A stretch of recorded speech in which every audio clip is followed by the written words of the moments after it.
जर एखाद्या लहान बाळाला दूध हवं असेल तर आई काय करत आहे याने काही फरक पडत नाही. आणि कदाचित आई खूप थकलेली असेल, तिचा डिलिव्हरीचा अनुभव अत्यंत वाईट गेला असेल, तिचं पोट डिलिव्हरीच्या वेळेस फाडलेलं असेल, ती स्वतःला कशीबशी सावरते आणि रात्रीचे 2 वाजलेत.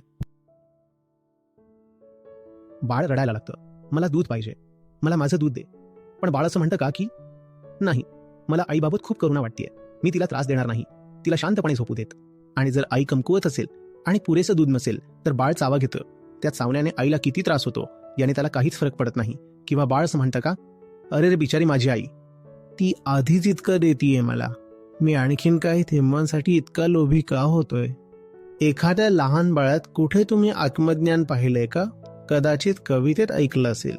लहानग्यांबद्दलची ही आपली ओढ बहुतेक वेळा प्रौढ आयुष्यातील जबाबदाऱ्या पेलता न आल्यामुळे निर्माण होते.